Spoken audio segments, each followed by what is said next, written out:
신세계 프로퍼티가 광주광역시에 제출한 그랜드 스타필드 광주 건립 계획안이 공개됐습니다. 상업용지 규모에 따라 다른 대기업들의 참여 여부가 달렸다는 분석이 나오고 있습니다. 가뭄 사태가 심각해지고 있습니다. 보성강 수력발전소가 사상 최초로 내일부터 가동을 전격 중단하고 발전용수 대부분을 주암댐으로 방류하기로 했습니다. 여수의 공업사에서 40대 남성이 동료 2명에게 흉기를 휘둘러 한 명이 숨지고 한 명이 크게 다쳤습니다. 가해 남성은 범행 직후 동료들에게 붙잡혀 경찰에 넘겨졌습니다. 몇 년 동안 치솟던 아파트 가격이 올 한 해 고금리 속 가파르게 추락했습니다. 주식시장 역시 연초 대비 20% 넘게 하락했습니다. 여러분 안녕하십니까? KBC 8시 뉴스입니다. 광주 어등산 관광단지에 16만 평 규모의 그랜드 스타필드 광주를 건립하려는 신세계 프로퍼티의 사업 계획서가 공개됐습니다. 광주 옛 방직공장터에 들어서는 더현대 광주와 달리 공모 방식으로 진행되는 어등산 사업에 신세계 이외의 다른 기업이 참여할지도 관심입니다. 이계혁 기자가 보도합니다. 신세계 측이 구상하고 있는 관광단지 조성 사업은 체류형 그랜드 스타필드 광주입니다. 쇼핑과 엔터테인먼트를 넘어 2박 3일 이상 체류가 가능한 스테이케이션 형태입니다. 방문객 목표 연간 3천만 명, 현지 법인 설립, 그리고 지역민 우선 3만 6천 명 고용 등의 계획을 내놨습니다. 시에서는 검토해서 이렇게 하면 좋겠구나 라고 하여 이 제안서의 검토 결과에 기초해서 공모가 될 겁니다. 실제 어등산 관광단지에 복합 쇼핑몰이 들어서기까지 넘어야 할 산도 많습니다. 지난 2005년 어등산 도시계획 설계 당시 상업용지 허용 규모는 7,000평. 하지만 이번 신세계 측의 상업용지 규모는 4만 3,000평으로 6배에 이릅니다. 소상공인들의 예상되는 반발을 극복하고 도시계획안을 문체부와 다시 협의해 상업용지 규모를 늘릴 수 있느냐가 관건입니다. 공모도 해야 되고 아직 갈 길이 머니까요. 우선은 저희가 잘할 수 있는 저희가 제안하고 싶은 방향을 담아서 드린 거죠. 과거 어등산 관광단지 사업 우선 협상 대상 기업들이 잇따라 사업을 포기한 가장 큰 이유 중 하나가 좁은 상업용지 규모 때문이었습니다. 하지만 상업용지 규모가 커지고 수익성이 늘어난다면 신세계 이외 기업들도 어등산 사업에 도전할 가능성이 크다는 분석입니다. 이미 광주 투자를 적극 검토하고 있는 롯데그룹의 최종 결론에도 관심이 모아지고 있습니다. KBC 이계혁입니다. 가뭄으로 물 부족 문제가 점차 심각해지면서 결국 보성강의 수력발전소가 사상 최초로 내일부터 가동을 전격 중단합니다. 발전용 된 물을 광주 전남 생활공업용수로 전환하는 고육지책입니다. 구영슬 기자의 보도입니다.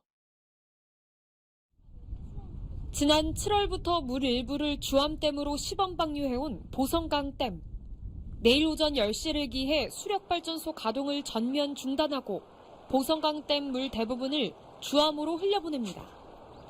이 보성강댐에 저장된 물은 초당 2톤씩 매일 17만 톤이 주암으로 흘러들어가게 됩니다.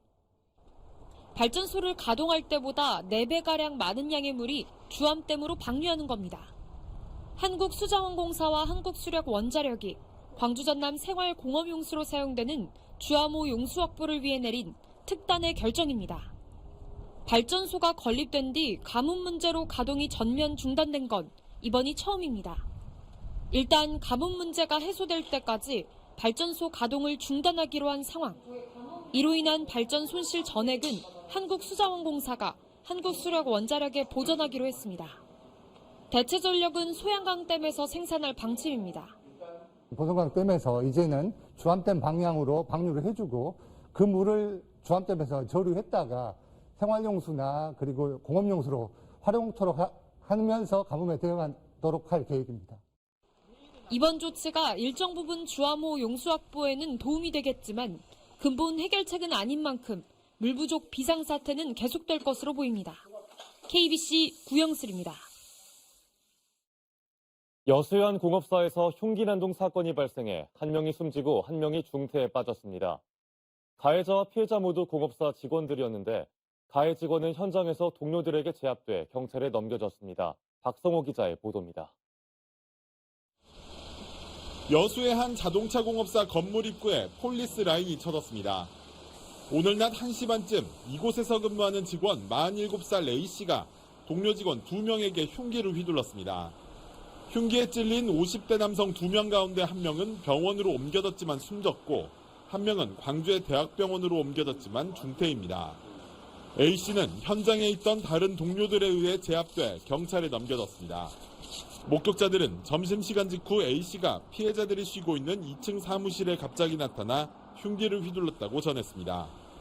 A씨 역시 손에 부상을 입고 병원에서 치료를 받고 있는데 아직 구체적인 범행 이유에 대해서는 진술하지 않은 상태입니다. 일부 이 사람이 이제 진술을 아직 받아봐야 아까도 말을 잘 안 해요. 병에 대해서 왜 그랬냐. 뭐 서로 간의 문제 같아.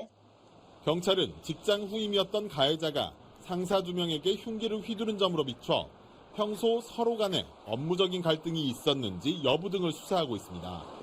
KBC 박송호입니다. 광주 도시철도 2호선 2단계 총사업비가 증액돼 내년에 착공에 들어갈 수 있을 전망입니다. 강기정 광주광역시장은 오늘 시청에서 기자회견을 열고 도시철도 2호선 사업비 협의가 완료돼 내년 하반기 2단계 착공에 들어갈 수 있게 됐다고 말했습니다. 다만 백운광장에서 효천역을 잇는 3단계 사업에 대해선 정부의 요구대로 현실적 대안을 마련하겠다고 밝혀 사실상 당초 계획대로의 건설은 불투명해졌습니다.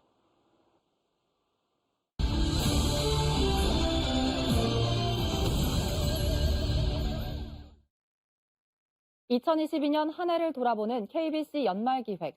오늘은 글로벌 경제위기 속에 불안감이 커진 부동산과 주식시장을 돌아봅니다. 최근 몇 년간 치솟던 지역의 아파트 등 부동산 가격이 고금리 속 거래 절벽에 급락하고 있습니다. 주식시장 역시 연초 대비 20% 넘게 하락해 투자자들의 한숨이 커졌습니다. 임소영 기자의 보도입니다. 광주 서구의 한 아파트 단지입니다. 국토부 실거래가 공개 시스템에 따르면 올 1월 7억 4,700만 원에 거래된 33평형 아파트가 지난달 6억 4천만 원에 매매됐습니다. 지난 4월 7억 8,800만 원에 매매된 광주 동구의 같은 평형 아파트도 11월 6억 1천만 원에 거래됐습니다. 8억에 육박했던 아파트 값이 단기간에 1, 2억 가까이 급락한 겁니다. 금리가 급격히 올라 대출 부담이 커지면서 거래가 대폭 줄었고 집값 하락도 커졌습니다. 광주 지역 아파트 매매 건수는 지난 5월 2,000건에 달했지만 8월부터는 월 700건 수준으로 60% 이상 줄었습니다. 2020년 말 지정된 광주와 전남 주요 도시 조정 대상 지역 규제도 지난 9월 해제됐지만 부동산 시장은 꽁꽁 얼어붙었습니다. 풀리고 나면 그래도 예전보다는 거래량이 좀 증가할 것이다라고 좀 생각은 했었는데 말 그대로 이제 그 금리 인상에 대한 직격타가 너무 크게 와버리니까 이런 시장이 이제 뭐 연출이 되다 보니까 아무래도 좀 더 타격이 더 심하게 오지 않았나 이런 생각이 좀 듭니다. 특히 올 한 해 광주에만 신규 아파트 15,000세대가 공급되면서 전세 시장에도 찬바람이 불고 있습니다. 매매 가격 하락으로 기존 세입자의 전세가가 역전되는 이른바 깡통 전세 우려까지 나오는 이유입니다. 그나마 내년엔 신규 아파트 공급이 6,000세대로 줄면서 임대시장 불안감이 해소될 수 있을지 관심입니다. 부동산과 함께 주식시장도 급격한 금리 인상 속에 추락을 거듭했습니다. 올 주식시장 개장 첫날 3,000포인트를 눈앞에 뒀던 코스피 지수는 2,200포인트도 불안한 가운데 올해 장을 마감했습니다. 폭락장 속에 국내 코스피 전체 시총은 380조 원이나 쪼그라들며 개미 투자자들의 한숨이 커졌습니다. 보통 28% 정도 지금 빠진 것 같아요. 그리고 국내 같은 경우는 더 유독히 또 많이 빠져가지고 뭐 G20 기준으로 봤을 때는 19등, 러시아가 20등이니까 우리가 거의 꼴등 정도로 많이 영향을 받았다. 그 이유는 뭐 여러 가지가 있겠지만 국내 같은 경우는 수출 주도형 어떤 국가이기 때문에 그런 부분들이 좀 영향을 더 많이 받았다라고 볼 수가 있는 것 같고. 올해는 코로나19 팬데믹 이후 덮친 인플레이션과 금리 인상, 우크라이나 전쟁 등 악재 속에 자산시장 등 우리 경제도 혹한기를 맞고 있습니다. KBC 임소영입니다.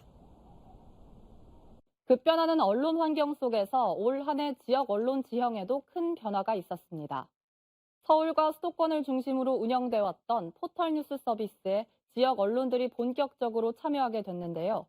지역 언론의 포털 뉴스 시장 진출에 따른 성과를 고우리 기자가 짚어봤습니다. 올해 1월 전국의 8개 지역 언론사가 일제히 포털 뉴스 서비스 제공을 시작했습니다. 지난해 제휴평가위원회의 엄정한 심사를 거쳐 각 권역별로 1개의 지역 언론사가 포털 사이트의 콘텐츠 제휴사로 선정된 겁니다. 그동안 서울과 수도권 지역 언론들을 중심으로 제휴를 맺고 뉴스를 공급받았던 네이버와 카카오는 지역 언론사들을 통해 더 다양한 콘텐츠를 확보하게 됐습니다. 광주 전남 유일의 포털 콘텐츠 제휴사로 선정된 KBC는 올 한 해 네이버와 다음 카카오를 통해 약 2만여 개의 기사와 콘텐츠를 발행했습니다. 연간 누적 조회수는 1억 1천만 회를 넘었고 구독자 수도 100만 명에 육박하고 있습니다. 지역 콘텐츠 제휴사들이 1년 만에 빠르게 자리를 잡아가면서 포털을 이용하는 국내외 많은 구독자들이 지역의 소식을 한층 더 빠르고 정확하게 접하게 됐습니다. 지역 뉴스가 소외되었던 그런 것들을 극복하고 전국적으로 지역 뉴스들을 공유할 수 있는 그런 시대가 되었기 때문에 그 점이 가장 큰 장점이 아닐까 이렇게 생각합니다. 특히 서울과 수도권 중심의 시각에만 한정됐던 포털 뉴스에 지역의 입장과 해석이 담긴 콘텐츠들이 추가되면서 구독자들의 선택과 이해의 폭을 넓혔다는 평가입니다. 최근 대부분의 국내 뉴스들이 사실상 이 포털 뉴스 서비스를 통해서 유통이 되고 있는 상황에서 다양한 지역의 시각이 담긴 뉴스 콘텐츠를 만들어서 유통시킴으로써 좀 더 균형 잡힌 언론 환경을 조성하는 데 기여하는 부분이 있다고 생각됩니다.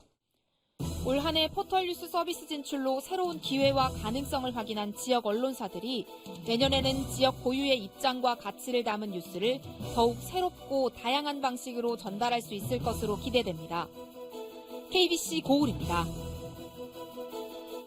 5.18 민주화운동 이후 광주 학살 진상규명을 요구했다가 군검찰에 의해 기소유예 처분을 받았던 대학생이 42년 만에 불기소 처분을 받았습니다. 광주지방검찰청 장흥지청은 지난 1980년 11월 6일 당시 재학 중이던 서울의 한 대학교에서 5.18 학살 진상규명과 군부 독재 타도를 요구하는 시위를 열고 주동자를 찾는 경찰을 한 차례 폭행한 혐의로 군검찰에게 기소유예 처분을 받았던 66살 A씨에 대해 죄가 안 됨 처분을 내렸습니다. 광주지검은 지난해 8월부터 최근까지 5.18 기소유예자 명예회복팀을 구성해 5.18 당시 불법 체포를 당하거나 계엄령, 포고령 위반 혐의로 기소유예 처분을 받은 시민 50명에게 죄 안 됨 처분을 내렸습니다. 여순 사건 희생자 100명과 유족 692명이 추가됐습니다. 정부가 지난 19일 제4차 여수 순천 사건 진상규명과 희생자 명예회복위원회를 개최해 여순 사건 희생자 110명과 유족 692명을 추가로 결정함에 따라 위원회 출범 이후 인정된 희생자는 155명, 유족은 906명으로 증가했습니다. 위원회는 지난 1월 출범 이후 전국에 신고처를 설치해 지금까지 4,880여 건의 신고를 접수했으며 신고 기간 마감은 내년 1월 20일입니다. 전라남도가 국민통합위원회에 전남의대 설립을 건의했습니다.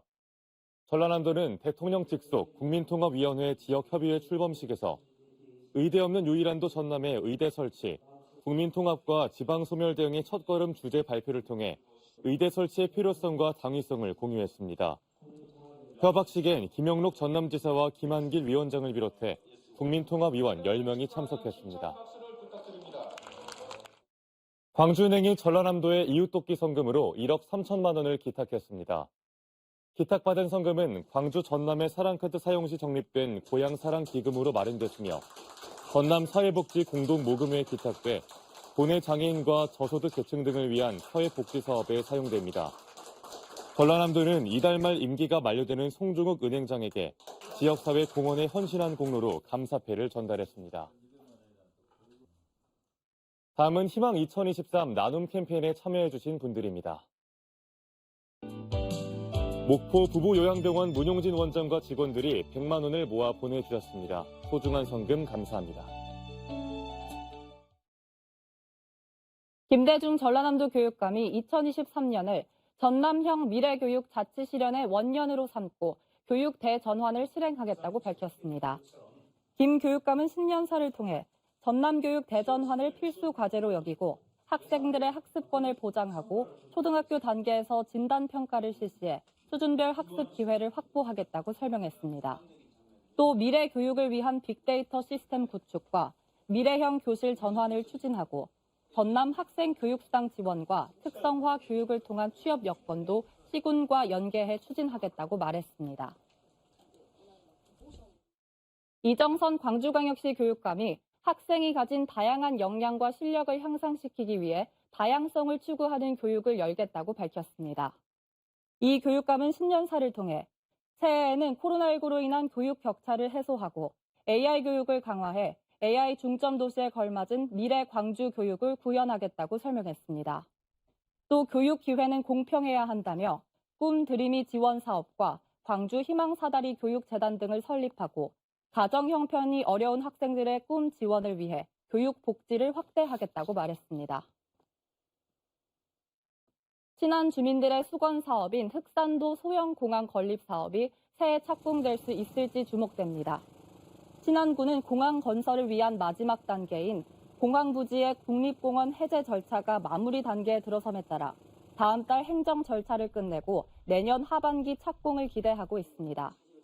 흑산공항은 공항 부지를 국립공원에서 해제하고 대체 부지를 편입하는 안으로 추진됐는데 최종 승인을 하는 국립공원위원회 안건을 올리기 위한 해양수산부의 의견 절차만 남겨놓고 있어 행정 절차가 마무리 수순을 밟고 있습니다.